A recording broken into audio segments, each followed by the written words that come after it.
welcome back to yet another video on my channel. In this video we're going to be talking about differentiation. You might be wondering what differentiation is, and it is the process of finding the derivative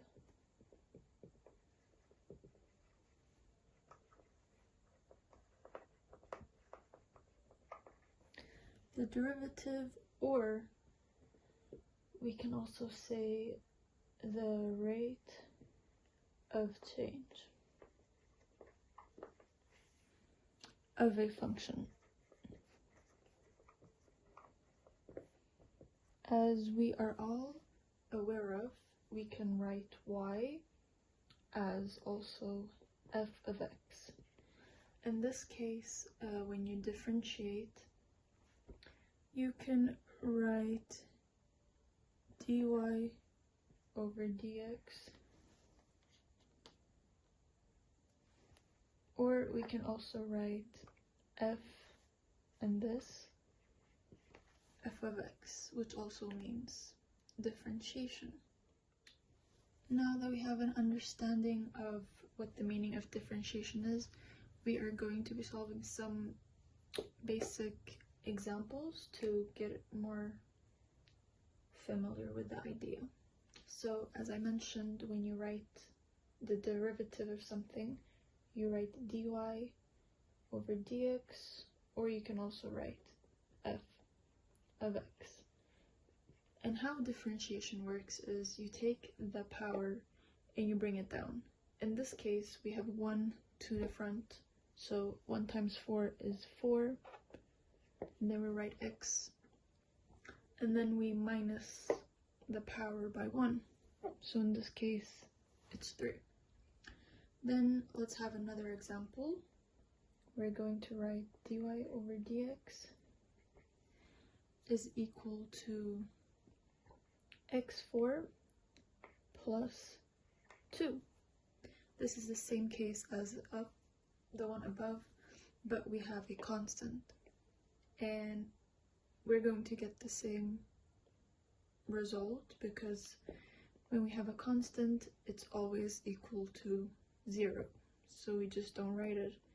So in this case, it's again x 4x to the power of 3. But if we have a different example, for example, like 5x squared plus 2x plus 9. Here we're again going to bring 2 and we're going to times it by the value in front, which is equal to 10x. 2 minus 1 is 1, so we just write it like that. And when we have 2x, we have 1 as the power, so 1 times 2 is 2. And then since we minus 1, 1 minus 1 is 0, x to the power of 0 is equal 1, so it just remains 2. And as we mentioned, when we have a constant, we don't write it down. So the final result is 10x plus 2. So here we have another example, which is y equal to x. So we write dy over dx, and for me to explain this to you, we're going to write x. When we come to differentiation, we said we look at the power. Here we have the power is 1, so we bring it down, which is equal to 1, and then we always minus the power also by 1, which is 0, so x to the power of 0 is equal to 1, so 1 times 1 is still 1, so our answer is 1. Then we have another example, which is y is equal to 3. Here we have a constant, it's alone, there's no x, no power, so dy over dx is equal to 0, because every constant, when you differentiate it, the result is going to be 0.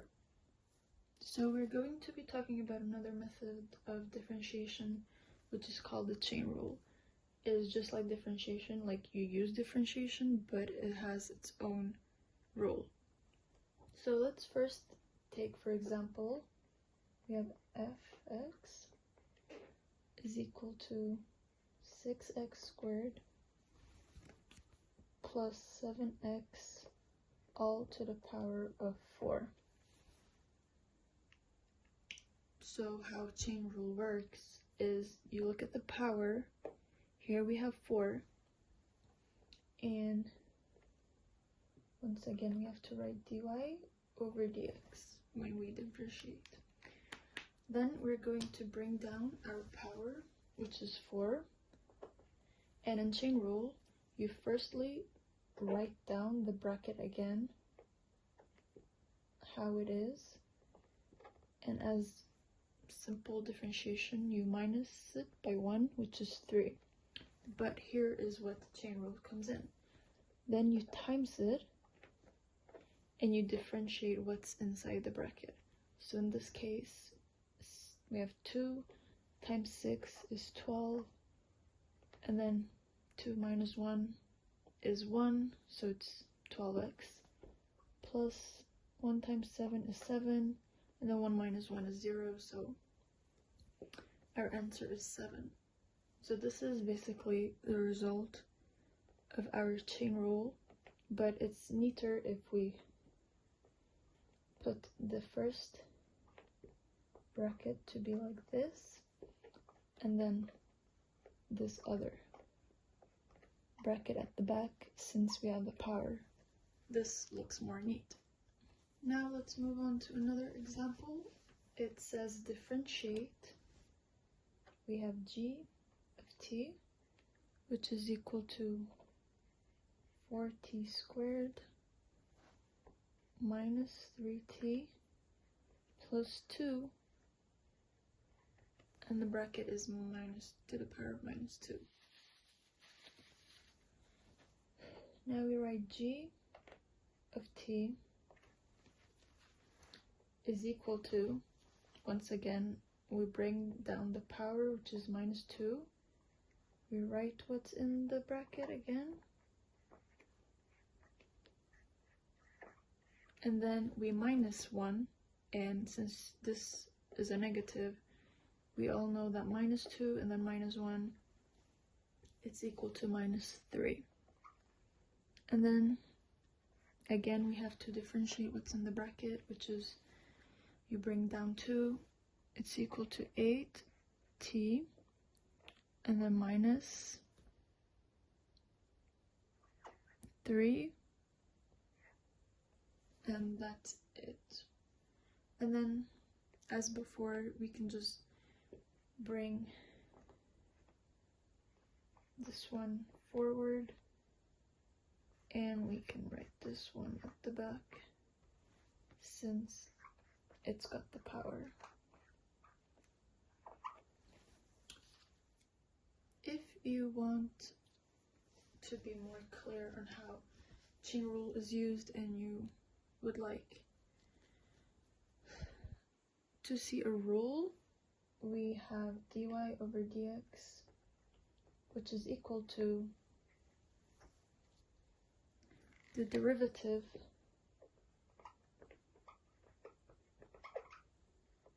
of outside function and then leaving inside alone, is how we did it. We brought, for example, 2 down, and then we left inside, and then minus 1 to the power, and then we times this with the derivative of inside function.